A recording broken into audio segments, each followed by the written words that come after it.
Écoutez, c'est pas la première fois que je suis présidente d'un jury. En fait, quand j'accepte d'être présidente d'un jury, c'est parce que j'ai le plaisir de découvrir, en général, de jeunes auteurs.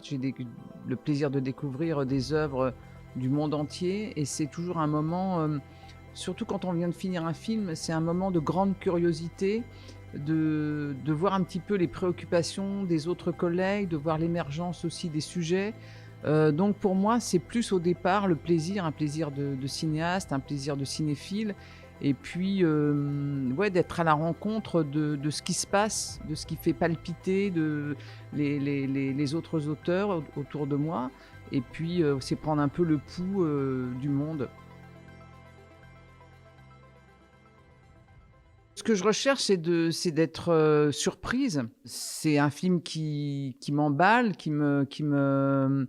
quelque chose effectivement auquel je ne m'attends pas, et puis un regard, et puis de sentir que derrière il y a un auteur, il y a quelqu'un de puissant, il y a quelqu'un de voilà de fort, enfin, et puis aussi de quand même quelque chose qui me préoccupe, c'est la parité. C'est de voir, d'essayer de qu'il y ait une émergence quand même d'une égalité entre les hommes et les femmes. Je trouve que ça, c'est important, que ça doit être pris en considération. Donc voilà, donc c'est quelque chose dans tous les cas qui me préoccupe. Les films se font écho, puisque dans ces 3 films, c'est vraiment des couples de femmes qui sont mis en scène, hein.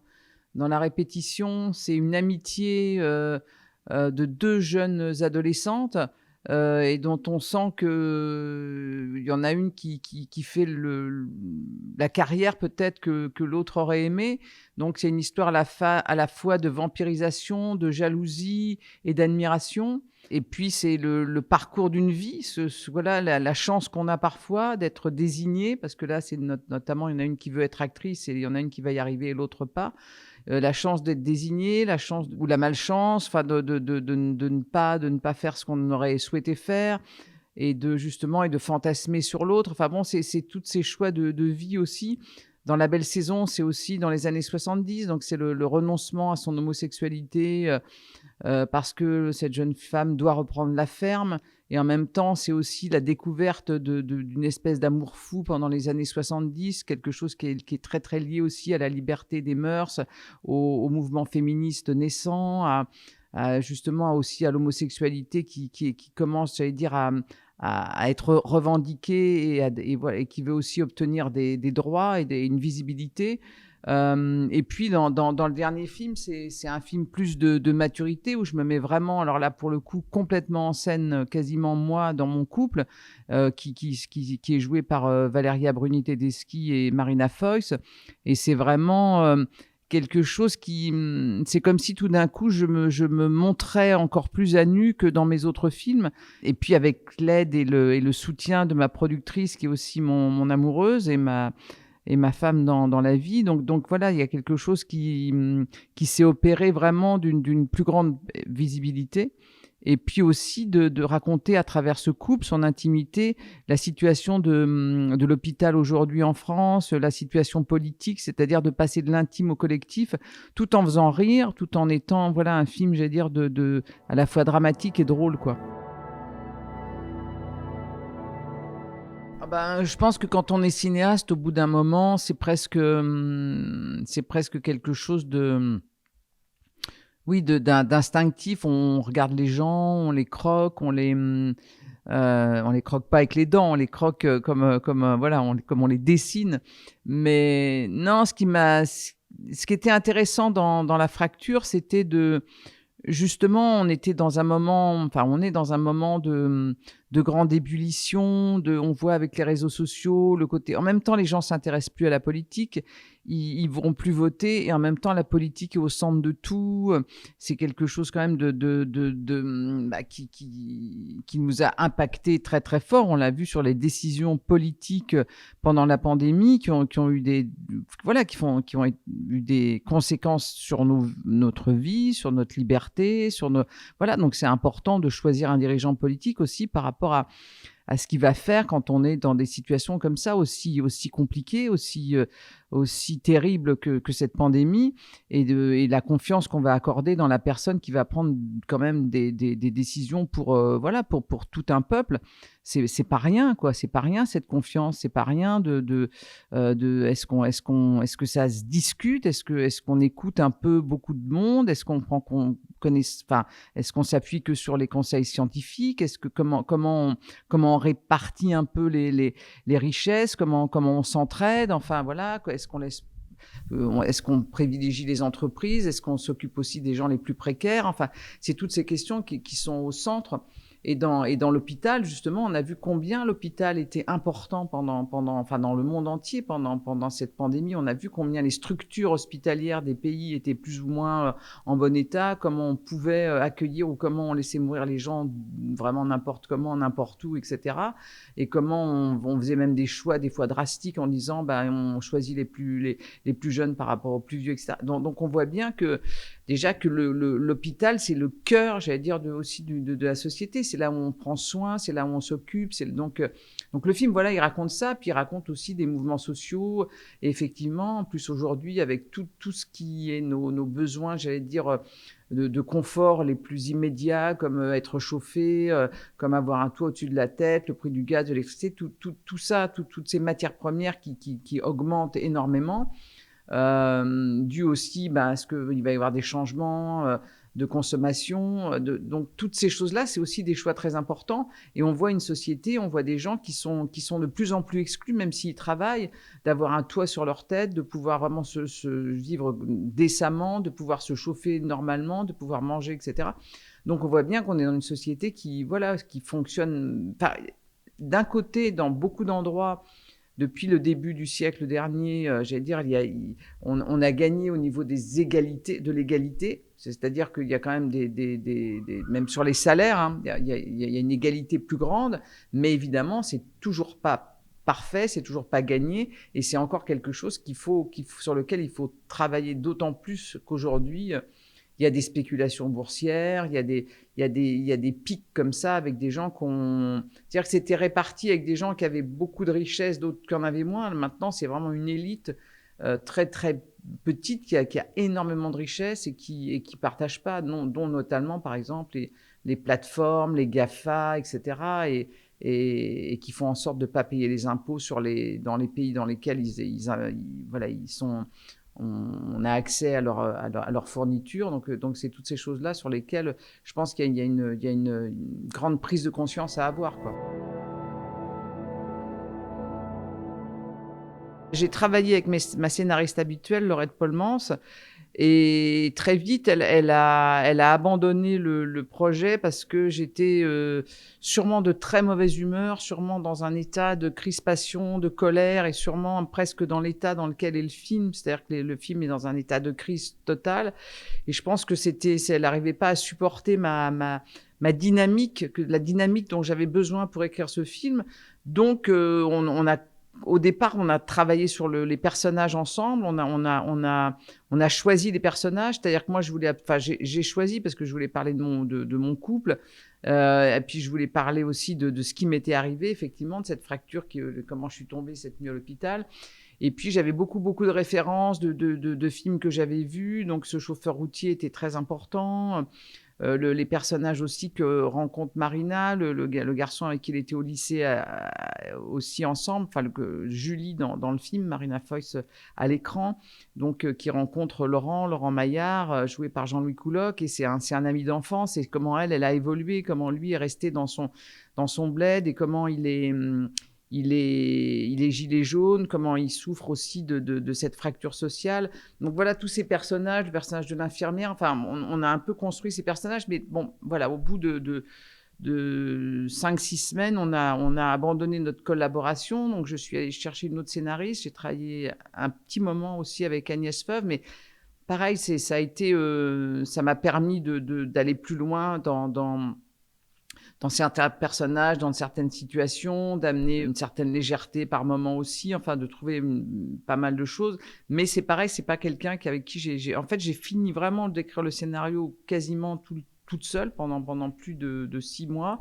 Et j'ai plutôt fait des collaborations. J'ai fait lire à ma camarade qui est aussi réalisatrice, Noémie Lovski. On a passé une semaine ensemble à relire, à avoir des idées. Elle m'a consolidée parfois dans les choix que j'avais où je doutais. Et puis j'ai aussi travaillé avec une jeune scénariste qui s'appelle Jeanne Aptekman, qui a été comme une collaboratrice et qui m'a aussi, avec laquelle j'ai relu pas mal de fois le scénario et avec laquelle on s'est posé des questions sur chaque séquence, voilà, pour arriver à bien imbriquer la comédie, le drame, l'arrivée des personnages, pour comment chacun avait une espèce de trajet. Chaque personnage amène à une espèce de dramaturgie, c'est-à-dire que Julie, c'est-à-dire d'abord ce couple qui veut se séparer, mais qui finalement, l'hôpital va quelque part cette nuit va les ressouder.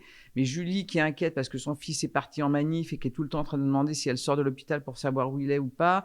Le chauffeur routier qui lui veut absolument reprendre son camion parce que sinon il va perdre son boulot. Donc pour lui c'est important même s'il est blessé, de pouvoir repartir et il souffre pas d'attendre aussi longtemps. Et puis cette infirmière qui est coupée en deux entre son enfant qui est malade et dont le mari va arriver à l'hôpital avec l'enfant alors qu'elle est en plein massage cardiaque. Donc, on voit bien que toutes ces situations montrent, j'allais dire, la façon dont les gens sont pris eux-mêmes en étau dans leur propre vie et sont effectivement, comme cette infirmière, je disais tout à l'heure, coupés en deux, quoi.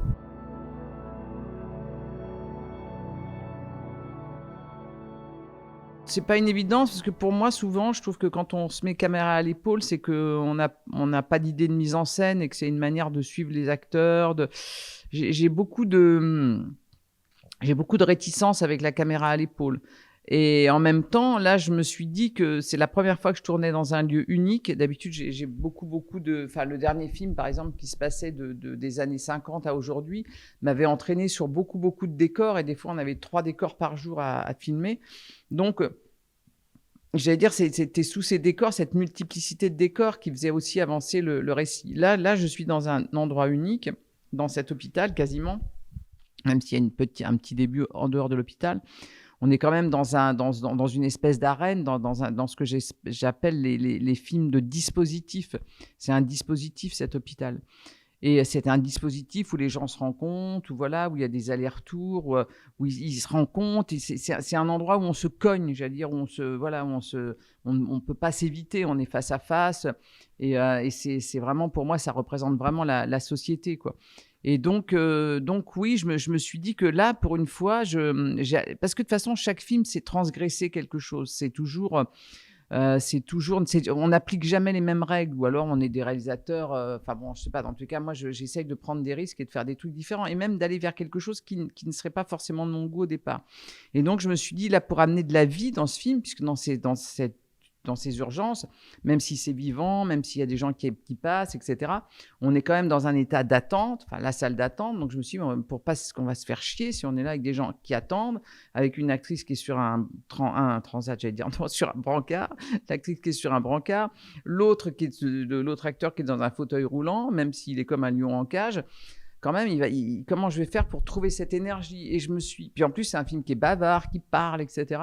Donc je me suis dit, caméra à l'épaule, quitte, j'allais dire, à diriger cette caméra, c'est-à-dire à diriger ma chef opératrice par rapport à ce qui se passe, par rapport au dialogue, par rapport à des entrées de chant, des arrivées, etc. C'est-à-dire et puis de partir dans les scènes, du coup, ça me permettait de partir dans une scène du début à la fin, de commencer la scène et de jamais s'arrêter pour essayer d'y trouver l'énergie, la rapidité, de gonfler à bloc cette manière de faire qui était par moments très chaotique, mais je me disais qu'il fallait que je trouve les conditions du chaos de l'hôpital pour arriver à filmer le film. Donc chaque séquence chaque même prise de vue était comme une espèce de pari, de manière de convoquer tout le monde devait être sur le coup. Donc voilà, c'était ça le point de départ. C'est très bizarre parce qu'un film, on le rêve, mais on le construit. Un film, il se fait il se révèle quand il se tourne. C'est-à-dire que j'ai des impressions, j'ai des sentiments, j'ai des moments précis auxquels que je vois, mais j'ai aussi beaucoup de zones d'ombre. C'est vraiment en faisant le film avec les acteurs qui tout d'un coup, par exemple, vous imaginez bien que j'ai découvert une actrice. Dans tous les cas, j'ai filmé une aide-soignante absolument incroyable à la fois de charisme, de générosité, voilà, je sais pas, c'est une déesse, comment elle prend la lumière, comment elle est à l'écran, comment elle amène son humanité. Vous imaginez bien que si je n'avais pas rencontré cette personne, le film serait totalement différent. Il ne prendrait pas, l'hôpital n'aurait même pas pris peut-être cette force. C'est ce que je souhaitais, c'est ce que je rêvais. J'allais dire, ça a été encore plus magnifié grâce à Aïssatou Diallo Sagna. Et voilà, donc c'est très, très. Voilà, c'est un film, c'est quand même, ça se révèle, et puis le tempérament aussi de Valéria Bruni, là, cette manière qu'elle a tellement à la fois poétique, maligne, de rentrer dans le film. C'est par moments des incursions qu'elle y fait. J'ai laissé de la place aussi à l'improvisation, donc il y a des choses comme ça qu'elle ajoute, des moments qui sont de pure virtuosité. Donc voilà, il fallait laisser la place pour faire rentrer tout ça, et ça, c'est le film c'est le tournage qui le permet. Donc une fois qu'on a les prises, je me dis ouais, ça c'est chouette, ça c'est bien, mais c'est pareil, comment tout ça va s'emboîter, quoi. C'est pas non plus gagné d'avance de savoir que la comédie, le drame, tout ça va fonctionner, va monter en puissance et va être, voilà, quand on découvre les rushs, une fois qu'on a tourné, il y a quand même le moment, moi c'est ce que j'appelle, c'est le moment du deuil. On fait le deuil quand même. On fait le deuil d'un film rêvé pour aller vers un autre film qui peut être parfois mieux, parfois moins bien, mais on fait le deuil c'est comme on fait le deuil je sais pas, on rêve une vie, on rêve des vacances, on rêve des moments, on rêve des choses, et puis la réalité est différente, mais on s'adapte, et puis il y a des moments qui sont merveilleux et d'autres qui sont, voilà, il faut trouver, quoi.